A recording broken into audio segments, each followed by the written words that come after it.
अस्सलाम वालेकुम व्यूअर्स, खुश आमदीद कहता हूँ आपको नए सेशन में। आज के जो टॉपिक हम डिस्कस करेंगे वो है रजिस्ट्री और इंतकाल के बारे में कि कौन सी प्रॉपर्टी, जब आप कोई प्रॉपर्टी खरीदते हैं तो कौन सा तरीक़ाकार बेहतर है उसको अपने नाम पे ट्रांसफ़र करने का, किस तरीक़े को ज़्यादा कानूनी अहमियत हासिल होती है, रजिस्ट्री को या इंतकाल को। देखिए, जब भी आप कोई प्रॉपर्टी खरीदते हैं तो उसको अपने नाम पे ट्रांसफ़र तो करना ही है आप लोगों ने। दोनों तरीकों में आपने टैक्स तो पे करना ही होता है हुकूमत को, लेकिन जो बेहतर तरीका है जिसको ज़्यादा कानूनी अहमियत हासिल होती है वो है रजिस्ट्री करना। जब आप प्रॉपर्टी खरीदते हैं तो दोनों फरीकैन, खरीदार और बेचने वाला, दोनों आप रजिस्ट्रार के सामने पेश हो जाए या सब रजिस्ट्रार के सामने पेश हो जाए। बैंक में उसके अपना टैक्स जमा होता है और स्टाम्प पेपर इशू होते हैं। स्टाम्प पेपर के ऊपर एक सेल डीड लिखा जाता है। उस सेल डीड को आप रजिस्ट्रार या सब रजिस्ट्रार के सामने दस्तखत करते हैं और उसमें अपने तमाम शर्त और शराइत, जितने भी शर्त और शराइत तय पाए थे खरीदार और बेचने वाले के बीच, वो लिखेंगे। और 2 गवाहों का होना वहां पे जरूरी है और रजिस्ट्रार के सामने अंगूठे और सिग्नेचर करके उस सेल डीड को हतमी शक्ल देके रजिस्टर करवा देना, इसको हम रजिस्ट्री कहते हैं। और इंतकाल माल खाने में जो एक रिकॉर्ड पड़ा होता है पटवारी के पास उस प्रॉपर्टी का, उसमें पुराने मालिकान और नए मालिकान के नाम दर्ज रजिस्टर हो जाते हैं। अब करना क्या होता है, देखिए, टैक्स तो आप दोनों पे जमा कर रहे हैं। थोड़े से टैक्स बचाने के चक्कर में हम सबसे पहले भागे दौड़े जाते हैं और लोगों की बातों में आ जाते हैं और हम जाके इंतकाल करवा देते हैं।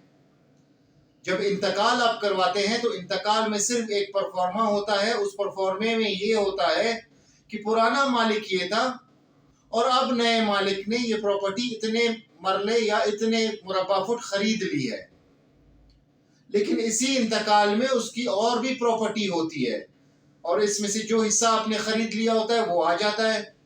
बाद में आप लोगों को मुश्किलात का सामना करना पड़ता है। वो जाके चैलेंज कर लेता है अदालत में कि मैंने तो ये प्रॉपर्टी इस पे बेची ही नहीं है। तो इंतकाल करने से ज्यादा बेहतर है कि आप रजिस्ट्री करें, क्योंकि जब रजिस्ट्री आप करेंगे तो रजिस्ट्री में जो स्टाम्प पेपर इशू होगा उस स्टाम्प पेपर के ऊपर आप तमाम शर्त और शराइत लिखें, उस प्रॉपर्टी की डिस्क्रिप्शन लिखें, उसके मशरिक में क्या मौजूद है, उसके मगरिब में क्या मौजूद है, उसके शुमाल में किसका घर है, उसके जुनूब में किसका घर है, या उस प्रॉपर्टी के सामने से कौन सा रोड गुजरता है। ये तमाम कवायद उसके अंदर आप दर्ज करें। आप उसके अंदर ये भी दर्ज करें कि जो बेचने वाला है उसको पैसे अदा कर दिए गए हैं। गवाहों की मौजूदगी में ये तमाम शर्त और शराइत होंगे और उसमें इंतकाल हवाला नंबर दे दें आप। जब इंतकाल हवाला नंबर आप देंगे और प्रॉपर्टी का रकबा आप उसमें मेंशन करेंगे और तमाम जो कवायद होंगे, मशरिकन, मगरिबन, जनूबन, शुमालन, क्या क्या वाक़या है उस प्रॉपर्टी के, और प्रॉपर्टी क्या खरीद रहे हैं आप, कोई बंगला खरीद रहे हैं, घर खरीद रहे हैं या अराजी खरीद रहे हैं, कितने मुरब्बा फुट खरीद रहे हैं, ये तमाम आप उस रजिस्ट्री में लिखेंगे। रजिस्ट्री बेसिकली सेल डीड को कहते हैं, जो रजिस्ट्रार या सब रजिस्ट्रार के सामने दर्ज रजिस्टर हो जाती है। जब रजिस्ट्री आपने लिख ली, उसको इंतकाल में ट्रांसफर करना, बाद आज रजिस्ट्री इंतकाल अपने नाम पे ट्रांसफर करना जरूरी हो जाता है। इट इज मैंडेटरी कि आप रजिस्ट्री लिखें, उसको रजिस्ट्रार ऑफिस में रजिस्टर करवाएं और बाद में जो इंतकाल होगा वो इंतकाल आप अपने नाम पे ट्रांसफर करवाएं।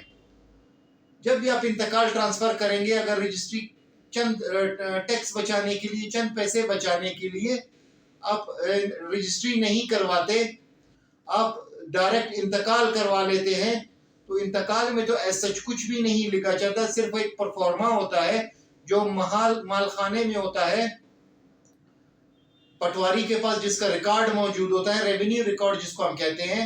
एक परफॉर्मा होता है, उस परफॉर्मे में पुराना जो मालिक होता है वो نئے مالک کی اندراج ہوتی ہے کہ اتنا رقبہ اس نے اس شخص سے خریدا اور نئے مالک کا اندراج ہو جاتا ہے، لیکن اس میں کوئی ڈسکرپشن آف پراپرٹی نہیں ہوتی۔